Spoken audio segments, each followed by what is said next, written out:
Rudyard Kipling was an author who, among other writings, wrote for children in the late 19th and early 20th century.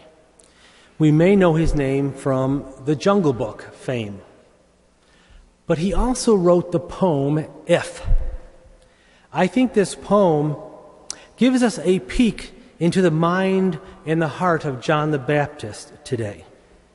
It starts out, if you can keep your head when all about you are losing theirs and blaming it on you, if you can trust yourself when all men doubt you, but make allowance for their doubting too, if you can wait and not be tired by waiting or being lied about, don't deal in lies, or being hated, don't give way to hating, and yet don't look too good nor talk too wise.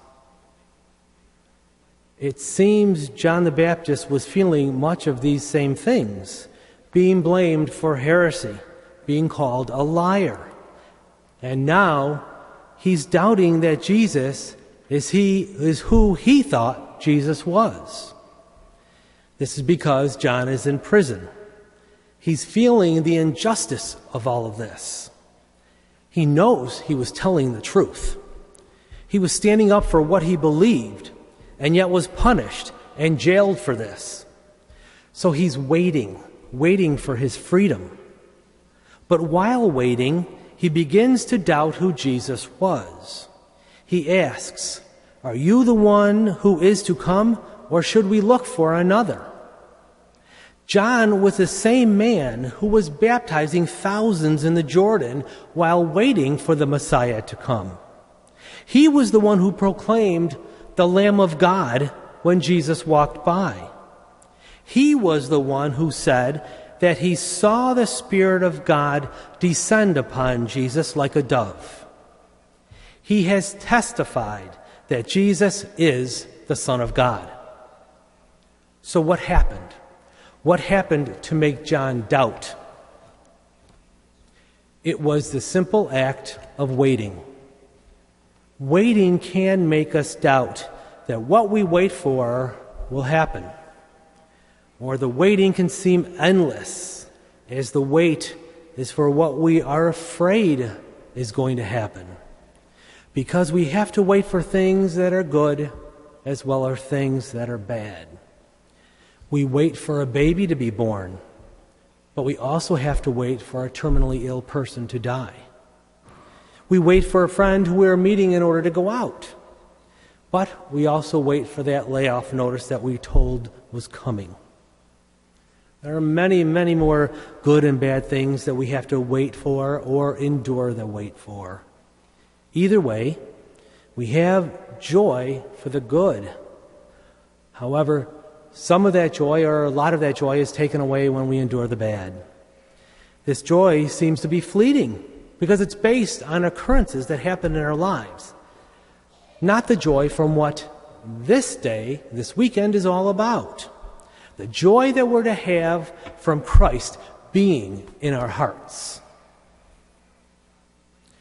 If you can dream and not make dreams your master, if you can think and not make thoughts your aim, if you can meet with triumph and disaster and treat those two impostors just the same, if you can bear to hear the truth you've spoken, twisted by knaves to make a trap for fools, or watch the things you gave your life to broken, and stoop and build them up with worn-out tools. This day reminds us of the opportunity to put our lives in perspective. We need to take the tools we have, the gospel, the Mass, the Eucharist, and use them to not let these things, both good and bad, run our lives. Yes, the good gives us joy, but the bad takes that joy away. If we use the tools that our faith gives us, we will have and we will recognize that joy that never leaves us. That joy for who we are waiting for, not only at Christmas time, but our entire lives. We are waiting for His second coming. And that's why we celebrate this Sunday each year, to remind us that Jesus will come again. That is the joy of Jesus coming, no matter how long we have to wait. And waiting is what we do have to do, because he will come in his own time. But we are to realize that he will come, he will be our fulfillment, and that there is no disaster so great that it won't be dwarfed by the joy that will be revealed to us by his coming.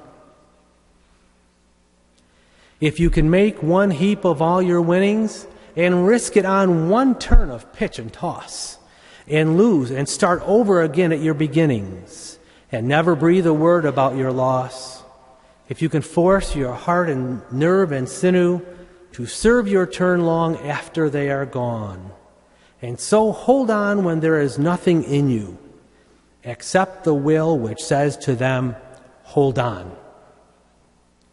When we know we have to wait for Jesus, we should use the time to strengthen ourselves in the belief of the truth. It's not easy, because so much in today's world is against us. But remember, even John suffered in waiting. So if you can't remember the poem I read, at least remember those last two words. Hold on.